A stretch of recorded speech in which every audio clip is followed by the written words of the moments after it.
bienvenidos a su programa A la Medida, el análisis de las noticias. Hoy en una noche donde se celebra al Cristo Milagroso de Esquipulas. Les saludamos a ustedes también y enviamos un saludo muy especial a las personas en Esquipulas, especialmente que se encuentran entonces festejando. ¿Cómo estás, Julio? Buenas noches. Bien, muy buenas noches, Sandy. Tienes toda la razón, una fecha especial precisamente para toda la gran comunidad católica, no solo guatemalteca, sino que de muchos países circunvecinos y de Latinoamérica. Un referente como el Cristo Negro de Esquipulas. Un placer saludarte a ti y un gran honor y gusto saludarlo a usted allá en casa. Como bien el análisis de la noticia, hoy con análisis de temas por demás impactantes e importantes.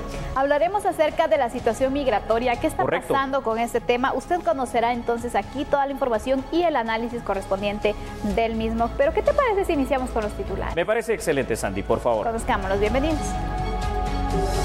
El expediente de antejuicio contra 3 magistrados de la Corte de Constitucionalidad ya está en manos del Congreso. Exploramos qué sucederá en los próximos días. ¿Cómo parar la ola de migrantes? Analizamos las acciones que se deberían tomar para evitar el éxodo de migrantes centroamericanos a Estados Unidos. Sigue el robo de energía. El pasado fin de semana, desconocidos intentaron establecer una conexión ilegal en Coatepeque. Según Energuate, el delito genera millones en pérdidas. Necesaria prevención en centros educativos. Grupos de socorro hacen el llamado a padres de familia y directores para prepararse ante desastres naturales. Una comisión técnica del Ministerio Público analizará los hechos ocurridos cuando arribó el investigador de la CICIG, Gillen Osorio, al país. Continúa el cierre parcial del gobierno estadounidense, el más largo en la historia del país norteamericano. Los efectos negativos se muestran cada vez más.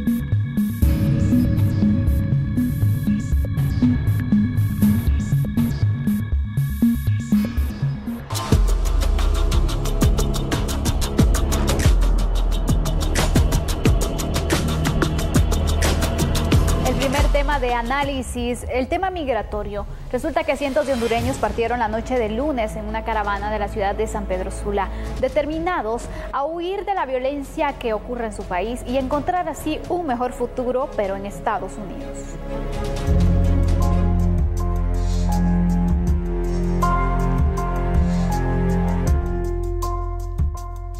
No existe una cifra exacta de cuántos migrantes viajan con dirección hacia los Estados Unidos. Lo que sí está confirmado es que son muchos y llevan consigo solo una pequeña maleta con lo más básico y esperanza. Mucha esperanza de lograr entrar a la tierra del tío Sam. Esa tierra que promete buena paga para el trabajador, mejores oportunidades y un mejor estilo de vida. Aunque eventualmente muchos dicen huir de la inseguridad que impera en Honduras, muchos coinciden que esta caravana de migrantes hondureños, parte 2, se organizó porque la economía en ese país es inestable y que a duras penas logran conseguir 1 o 2 tiempos de comida al día. No hay trabajo y tampoco programas de apoyo de parte del gobierno estatal.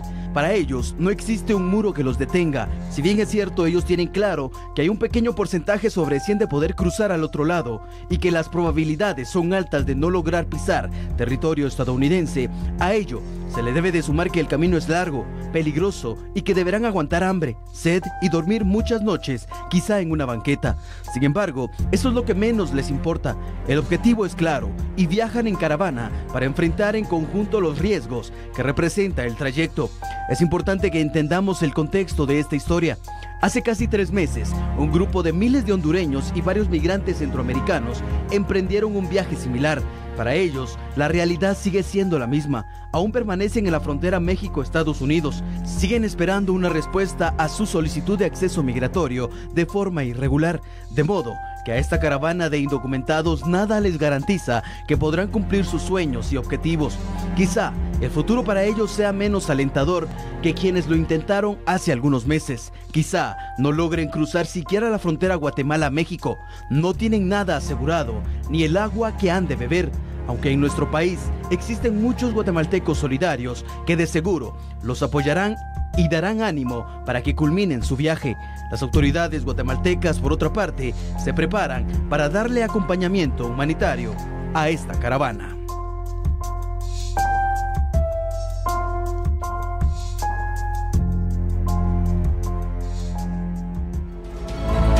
A ver qué difícil tema, la tercera ola precisamente de migrantes. Ahora, los países del Triángulo Norte, Sandy, estimados televidentes, necesitan urgentemente frenar estas olas de migraciones. ¿Pero cómo se puede hacer esto? Bueno, primero hay que cambiar muchas cosas. Sería muy oportuno el poder atraer una serie importante de inversionistas, particularmente extranjeros, hay que hablarlo así, y brindarles a ellos una certeza jurídica tal en nuestros países para poder promover la creación de nuevas empresas, de nuevas plazas de trabajo y obviamente de nuevos polos de desarrollo que representen un paliativo a esta ya crisis migratoria. Ahora, también hay que recalcar que más que Centroamérica, México ha estado tomando acciones y las acciones las ha estado tomando Andrés Manuel López Obrador, el presidente mexicano. ¿Por qué? Porque él ha impulsado ya en los estados fronterizos con Estados Unidos una reducción de impuestos en varios municipios, como te decía, fronterizos con el país norteamericano. Al mismo tiempo, ha doblado el salario mínimo en esos lugares y también está impulsando un plan de inversión precisamente de México hacia el Triángulo Norte, ¿verdad? Apoyándonos en eso, que contaría además con el apoyo y en teoría con la bendición, llamémosle así, de los Estados Unidos de América, facilitándole a través de este plan el hecho de darles permisos de trabajo, acceso a empleos a los migrantes centroamericanos y también algunos otros servicios como lo son, por ejemplo, el servicio de salud. Ahora, aquí a lo interno de Guatemala, yo creo que también hay algunas cuestiones muy interesantes, pero sobre todo importantes que tenemos que hacer con acciones concretas, con acciones contundentes, con acciones reales, que vayan encaminadas a una sola cuestión, Sandy. Tenemos que mejorar ese crecimiento económico, claro, que el año pasado fue del 3%, para que de verdad entonces el nivel de vida mejore aquí, para que haya más plazas de trabajo, más posibilidades de empleo y que la gente ya no se tenga que ir. Mira, me llama la atención porque el año pasado fue uno de los principales retos que los países del Triángulo Norte enfrentamos, pero este año parece que va a continuar la situación. Sí. Y lejos de conocerse alguna solución al respecto, yo no veo mayor movimiento por parte de autoridades. Hablamos de Honduras, que es donde parte esta caravana, pero también entonces del resto del país, es donde están las autoridades de El Salvador. Obviamente México, pues ya se ha pronunciado. Guatemala ha indicado que realiza algunos esfuerzos también, pero ¿qué planes específicos se van a realizar? Porque el problema es eso, inician Honduras, pero luego muchos salvadoreños se suman, luego los guatemaltecos, luego mexicanos y todos quieren llegar a Estados Unidos. Y ahí es donde hay dos países, particularmente México en primer lugar, donde muchos de ellos terminan permaneciendo, ¿no? Y quedándose ahí, pero Guatemala tampoco es ajena a ellos, ¿no? Entonces aquí también algunos de estos migrantes permanecerán en nuestro territorio. Ahora la cosa es dramático, porque al final de cuentas sí, de verdad es una crisis humanitaria muy grande fuera del derecho humano a poder migrar, cuando tú ves que con esa desesperación de que no encuentras nada, de que no tienes cómo darle un mejor futuro a tus hijos, a tu familia, salen, no solo los hombres, salen acompañados de sus mujeres y salen acompañados también de sus menores. Y este tema, ojo, Sandy, porque es un tema muy álgido. Recordemos que en el mes de diciembre, allá en la frontera México-estadounidense, por lo duro de esta travesía, obviamente, y quizá algún descuido también en el tratamiento pronto y efectivo por parte de autoridades fronterizas estadounidenses, 2 niños guatemaltecos perdieron la vida.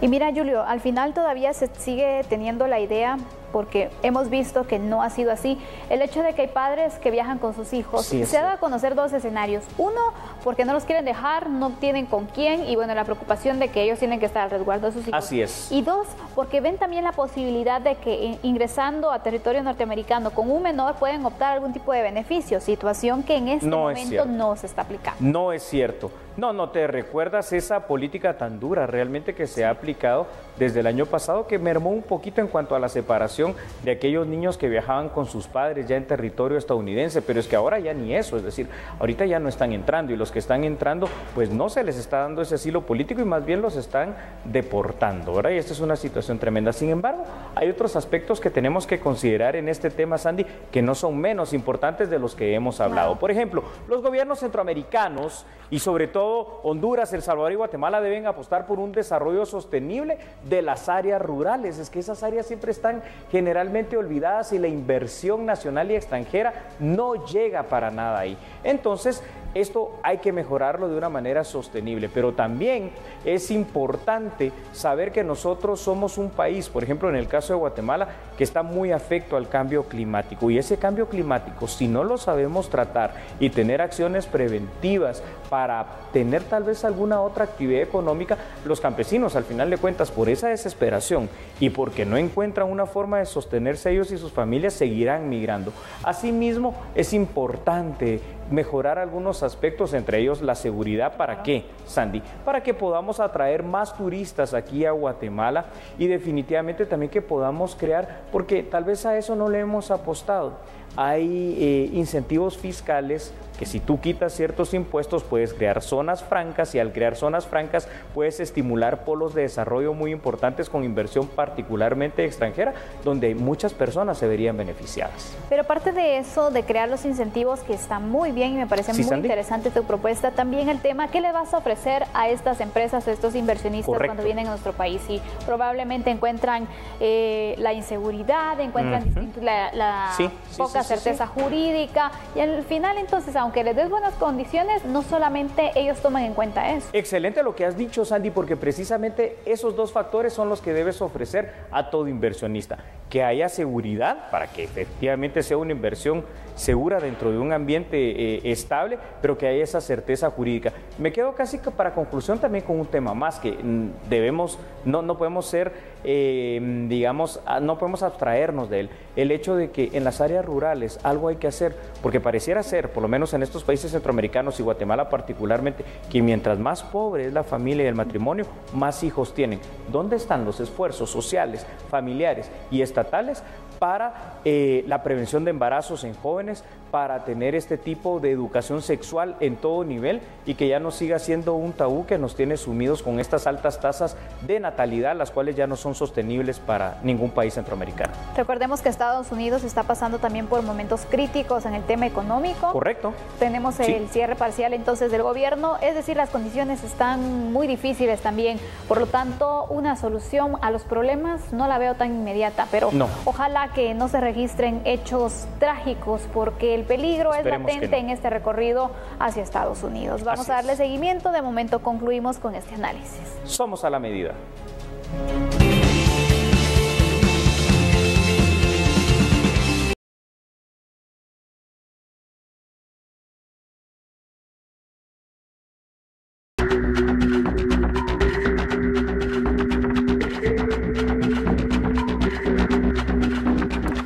Como se lo adelantaba, sigue este tipo de robo. Los daños provocados a una subestación del Instituto Nacional de Electrificación INDE en Coatepeque, Quetzaltenango, se viene a sumar a una serie de actos vandálicos de grupos que se dedican al robo de energía eléctrica. Aquí brindamos más información. El robo de energía representa más de 360 millones de quetzales en pérdidas para la distribuidora Energuate. La distribuidora ha identificado 125,000 conexiones ilegales. Tenemos una estimación cercana a unas 125,000 conexiones directas o anómalas en todo el país. Me reitero, el 70% de estas concentradas en Huehuetenango y San Marcos. Por ejemplo, en el área de Santiago Chimaltenango, el 90%, esto en Huehuetenango, el 90% de los vecinos están conectados de manera ilegal. El impacto económico que se registra incluye a 80 municipalidades que también se ven afectadas por dicho flagelo. En el robo de energía tenemos unas pérdidas estimadas en $50 millones anuales, más o menos 26 millones consecuencia del robo directo. y aproximadamente 24 millones de dólares de facturas que no se pueden cobrar, que no son pagadas. Estos son en términos generales las estimaciones anuales. Hay aproximadamente 925 comunidades en las cuales se nos dificulta el acceso, en las cuales de alguna u otra manera no podemos realizar una parte de nuestro ciclo comercial, como es la lectura, la facturación y trabajos de mantenimiento. A la fecha, Energuate reporta una cobertura de 1.8 millones de usuarios. Y esto se traduce en términos generales de que, aunque haya comunidades en las cuales no hay este tipo de actividad ilícita, robo de electricidad, la calidad del servicio se ve disminuida.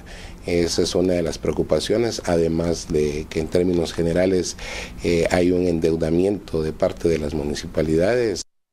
Ya sea que lo digamos 360 millones de quetzales o 50 millones de dólares en pérdidas, es mucho dinero. El robo de fluidos eléctricos es uno de los problemas más conflictivos en el interior de la República. Ahora, lo ideal sería endurecer las sanciones a los autores de este delito de robo de fluidos. Recordemos que ya hay algunas iniciativas ahí en el Congreso. Sin embargo, si esto no se da, porque hasta el momento no se ha dado, lo mínimo que se debería hacer es por lo menos cumplir con lo establecido en la ley a través de esa persecución penal efectiva para dejar precedentes. Ahora, una cosa muy importante que está pasando en el interior de la República, particularmente en algunas comunidades de San Marcos y de Huehuetenango, es que los pobladores se dejan influenciar por sus líderes. Lamentablemente, en algunos casos, estos líderes comunitarios pues terminan siendo malas influencias que llevan a muchas comunidades, al final de cuentas, a la aceptación de estos hechos a sabiendas que constituyen un delito. Ahora, aquí también hay otras cosas que hay que decir. Yo hablaba con los personeros precisamente de Energuate a finales del año pasado, Sandy, y ellos han tenido muchísimos problemas con municipalidades, sobre todo del occidente y de esta parte de la costa sur, donde el servicio que cobra la municipalidad como tasa de alumbrado público termina siendo de hasta 80 quetzales. Entonces, esto, si se lo agregas al valor propio de la factura eléctrica, ya la incrementa en demasía para el interior de la República sobre todo.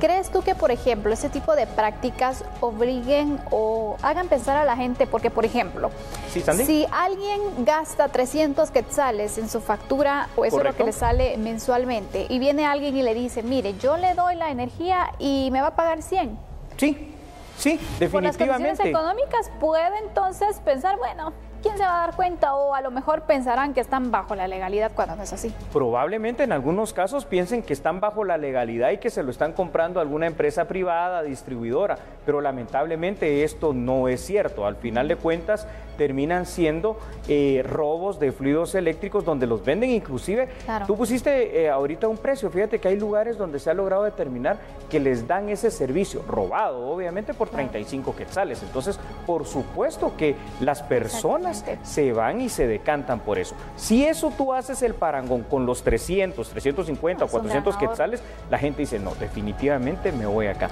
El factor económico es muy importante, pero no es justificación para delinquir al final de cuentas. Y mira, la verdad es de que es bien complicado, Julio, porque yo sé de un caso de una comunidad en Jutiapa específicamente, donde llegó un grupo de personas vendiéndose como una empresa que daba el servicio alternativo y ellos ponían entonces, decían, usted no va a variar, usted puede gastar lo que quiera de energía, pero la cuota fija, desde ahí ya te da un margen de, bueno, ¿qué está pasando aquí? Eso no es normal. Incluso daban hasta recibos, y cuando a ti te dan un comprobante como este, unos recibos a lo mejor falsos, pero cuando a ti te dan estos comprobantes, te aseguran que vas a tener una tarifa fija, que va a ser mucho menor a la que estás pagando, las personas se dejan maravillar y se van. Correcto. Sobre todo que tú bien lo estabas diciendo de una manera bastante clara, es decir, al final de cuentas esa maravilla que tú le describiste viene por un solo factor, el factor entre comillas del ahorro, lo económico, que yo puedo utilizar después ese dinero para otras cosas. Esto es realmente una situación tremenda, como también terrible es que otro problema que agrava la situación, como te lo estaba diciendo, son estas altas tasas impositivas que en muchos casos, y hay que replanteárselo, no solo plantean las mismas corporaciones municipales al usuario, sino que también, recuerdas tú, en la municipalidad de Quetzaltenango hubo todo un escándalo por una tasa municipal que se tenía que pagar precisamente, que nunca se pagó, y una deuda de energía eléctrica, mientras sí lo cobraban al usuario ellos, pero no hacían efectivo precisamente esta situación. Entonces, aquí entendemos cómo esto que estamos perfilando en estos datos que vienen ahorita en pantalla, es importante también recapitularlo como parte de la problemática, Sandy. Por supuesto, es importante mencionar esto porque precisamente hay que mencionar algo. Aquí ocurre una situación y es que los usuarios en estos casos son estafados porque, por ejemplo, pagan el dinero que les cobran estos grupos delincuenciales, porque no les podemos llamar de otra forma, pero aparte de eso, tienen que pagar las facturas que quedaron pendientes porque no es que el servicio se suspenda. Ellos tienen que seguirlo pagando porque es el servicio oficial y legal en el país. Eso es correcto, Sandy. Y si tú miras lo que estamos compartiendo con nuestros televidentes de A la Medida, las cifras son dramáticas. Claro. Imagínate tú, en algunas áreas rurales particularmente, solamente el 30% de la población, si bien va, está conectada al servicio real y oficial de energía eléctrica. Y como ya lo dijimos, y con esos datos pues podemos ahí continuar con el análisis, entre 360 y 370 millones de quetzales en pérdidas por esta situación. Aquí no hay situación que aguante ni para Energuate, que es una distribuidora de energía eléctrica, ni para el INDE, que es la empresa nacional que lo hace. Yo solo quiero ligar otra cuestión. Este problema viene también ligado al tema de las hidroeléctricas. ¿Te has dado cuenta cómo ha causado esta conflictividad social? Ojalá este año logremos hacer algo para mermar no solo el hecho delictivo del robo de fluidos eléctricos, sino para mermar esa conflictividad social. Y yo creo que en esta lucha el Ministerio Público tendrá un papel muy importante porque necesitamos casos que se puedan conocer en tribunales para sentar un precedente. De lo contrario, van a seguir operando con total impunidad. Muy bien dicho. Damos por concluido el tema con esa conclusión tan exacta que has dado. Bueno, vamos a concluir y ahora también conoceremos otras noticias de carácter de seguridad. Hablemos acerca de los centros educativos. Resulta que ya se ha dado a conocer el adelanto del plan de seguridad que se tiene para el perímetro de estas escuelas que han sido diagnosticadas como de mayor riesgo. Conozca entonces en qué consistirá este plan.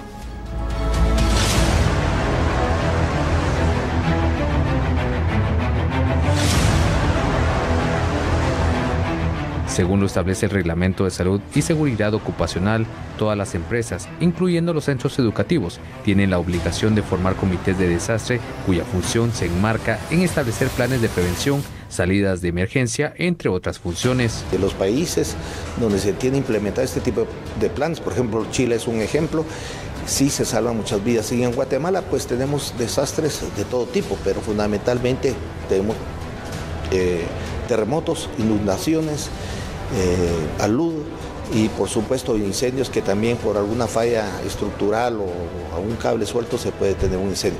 Para eso tenemos que estar preparados y sobre todo hay algo importante en lo que las preguntas que usted me hacía es que si esto se hace en las escuelas se está fomentando la cultura de prevención y eso es fundamental ya para que estos mismos niños en un futuro fomenten esto a otros niños. El Reglamento de Salud y Seguridad Ocupacional 229/2014, que es el reglamento que rige toda la seguridad de los trabajadores y en este caso porque hay trabajadores, son los maestros y los alumnos, se tiene que cumplir este plan. Aparte la CONRED tiene también su propia normativa donde exige esto. A ver, Sandy, hay una cosa importante, el expediente de la Corte Suprema de Justicia, donde va el sí para la investigación y la conformación de una comisión pesquisidora para el antejuicio de 3 magistrados, hoy llegó al Congreso. También se hicieron unas consultas a la Corte Suprema de Justicia, ¿te recuerdas? Es correcto, Sandy. Vamos a estar hablando de esto, pero después de la pausa, ya volvemos. Somos A la Medida.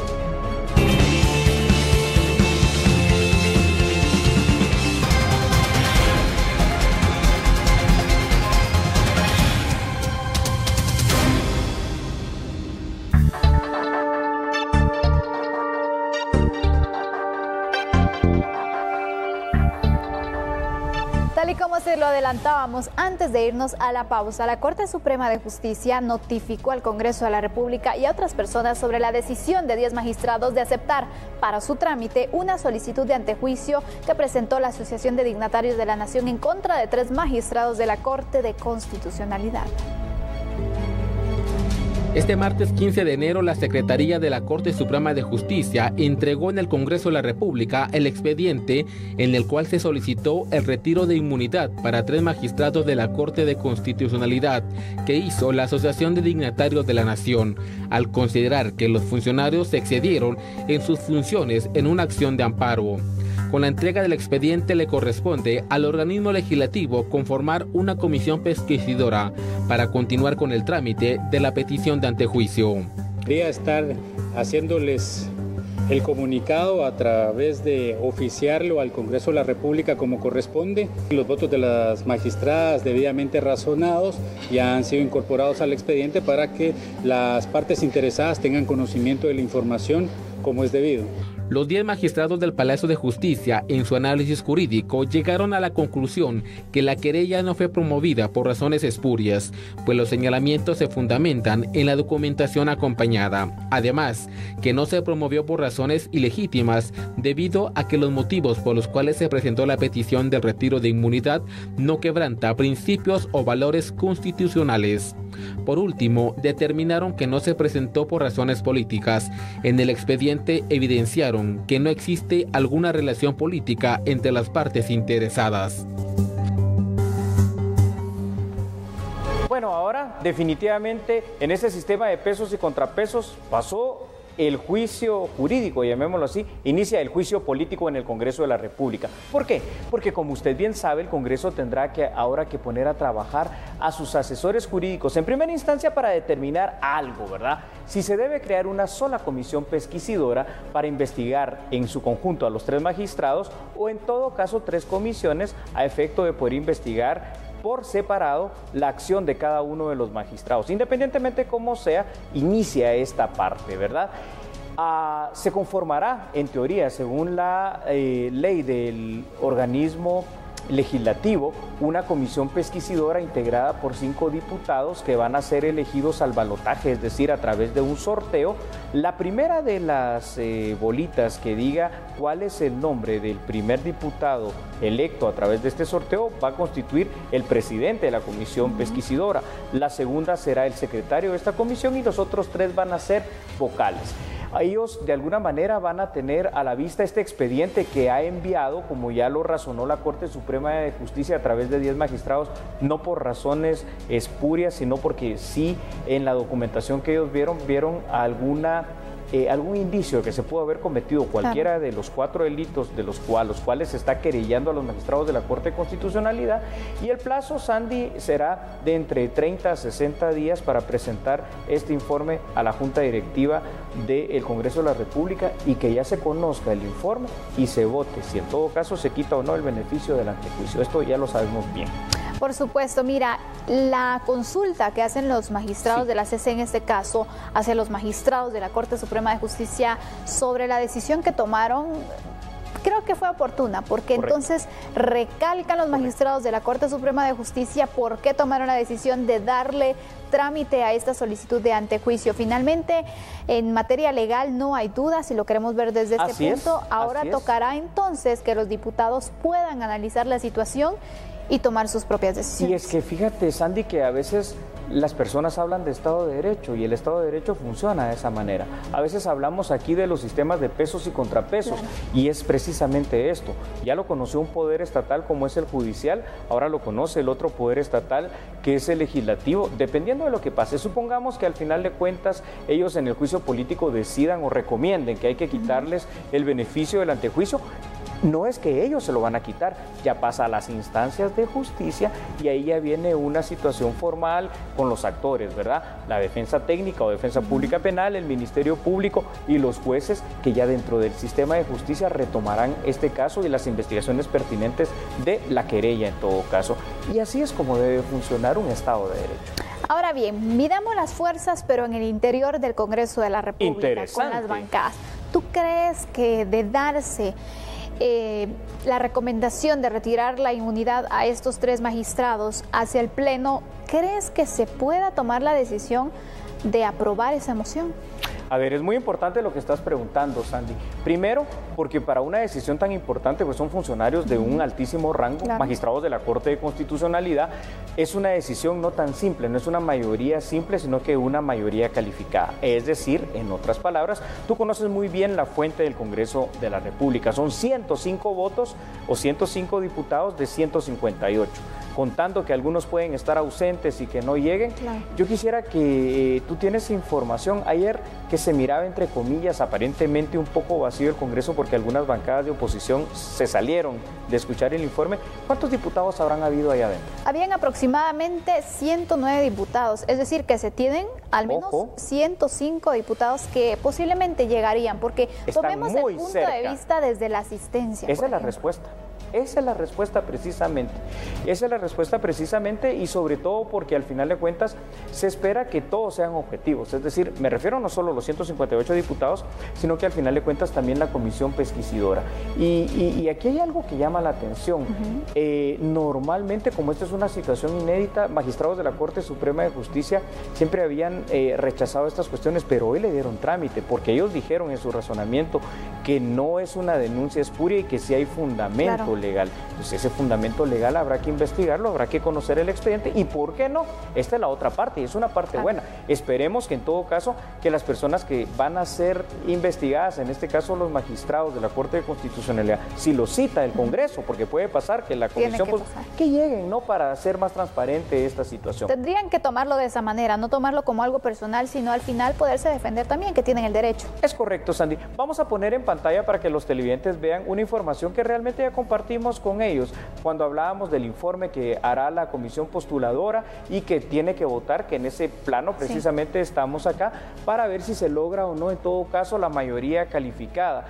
Y si en todo caso también ya el sistema de justicia en su conjunto después de esta situación decide eventualmente a quitarlos del ejercicio de su cargo a los magistrados de la Corte de Constitucionalidad por estar siendo ya investigados sin el beneficio del antejuicio y por ejemplo ligados a un proceso, en un caso hipotético, ver cuál sería el procedimiento para que los 3 magistrados suplentes asuman esa magistratura titular y nombrar a los 3 suplentes, que también lo haría el Congreso. Julio, ¿qué hay con los recursos legales como los amparos? Porque recordemos también que ya se había presentado uno donde incluso los magistrados que están siendo señalados en este caso, pues estaban, bueno, ellos participaron y ellos mismos se ampararon, pero ¿esto podría frenar el trabajo que se puede hacer en el Congreso de la República, por ejemplo, o cuáles serían los escenarios alternativos que podríamos observar? Bueno, lamentablemente en un sistema de justicia donde hay no un uso, sino que un abuso realmente de un recurso que es muy bueno, pero que en Guatemala se le ha dado un exceso de uso como es el amparo,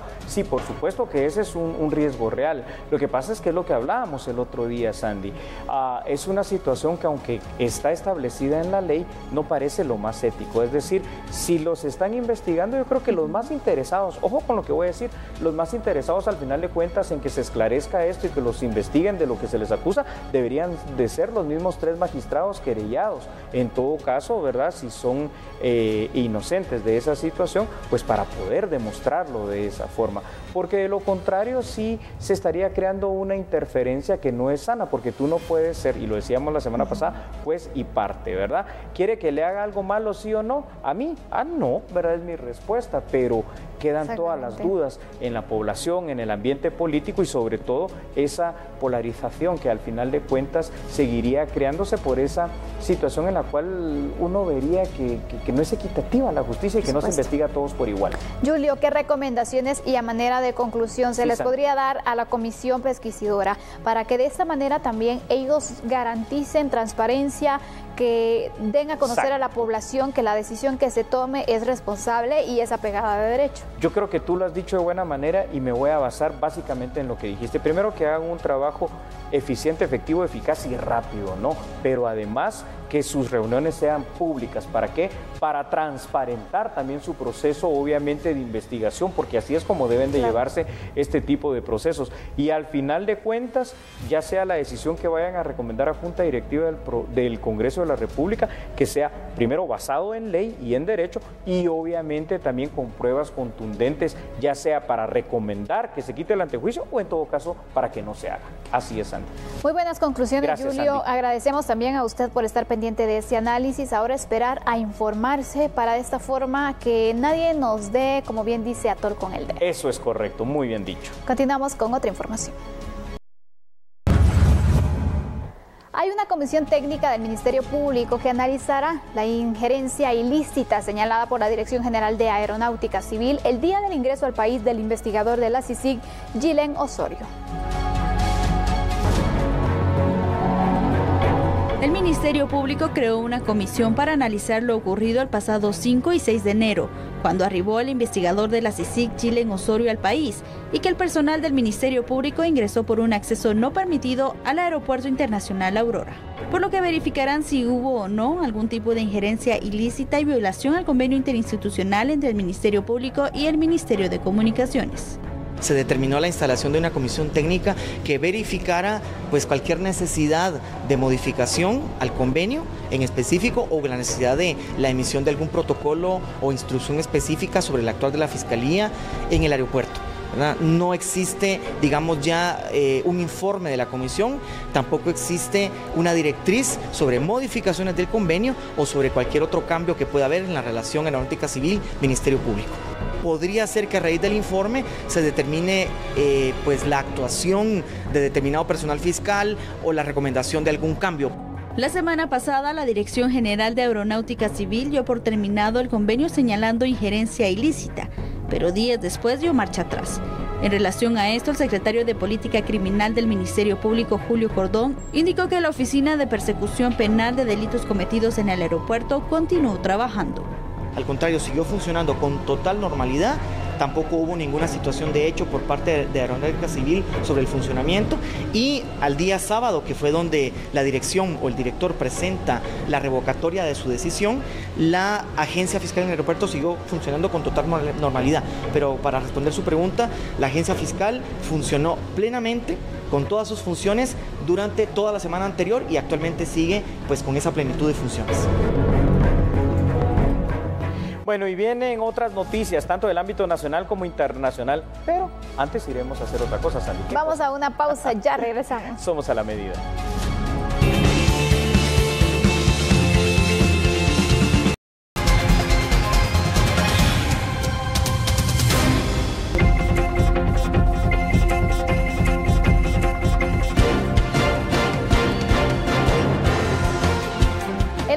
Internacionales, el cierre parcial del gobierno estadounidense está causando varios efectos negativos, mientras el presidente Donald Trump sigue insistiendo en dinero para construir su famoso muro fronterizo. El cierre parcial del gobierno federal está aumentando el caos en las ya atestadas cortes de inmigración en Estados Unidos, forzando a aplazar las audiencias de miles de inmigrantes.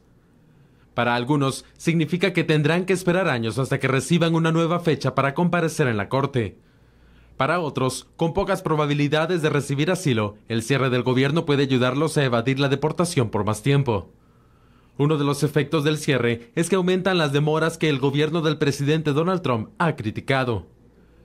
Miles de empleados del gobierno considerados no esenciales han dejado de trabajar. En muchas instancias, incluyen a las cortes de inmigración que están bajo jurisdicción del Departamento de Justicia. Los empleados de la Guardia Costera tampoco han recibido pago alguno. Los aeropuertos han sido afectados por largas filas ante el personal limitado. El viernes pasado llegó el día de pago para unos 800,000 empleados del gobierno. Los que obtuvieron un cheque no pudieron celebrar. Les llegó por el monto de $0.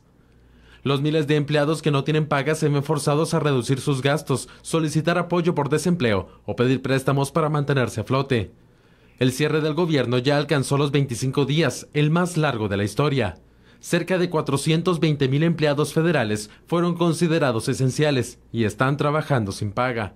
Otros 380,000 más se encuentran en su casa sin recibir un sueldo.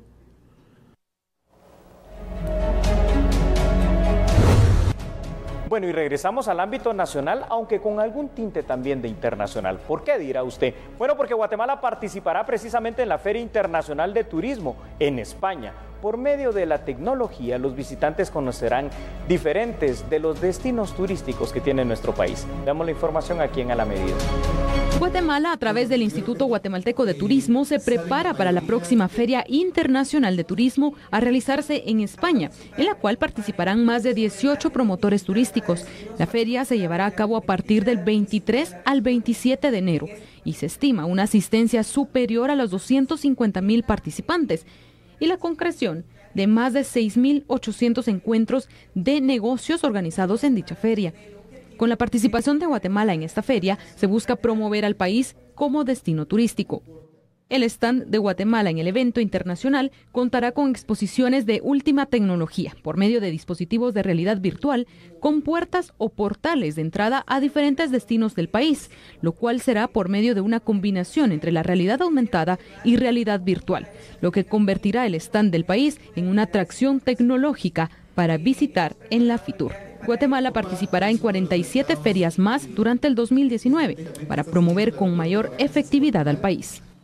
De esta manera concluimos con este programa de análisis de la noticia. Gracias a usted por su sintonía y lo invitamos a que consulte también las noticias nacionales e internacionales en nuestro portal web www.tn23.tv. Qué buenísima información para terminar el programa a la medida. Visite el portal, ahí va a encontrar las noticias ampliadas, análisis, artículos de interés.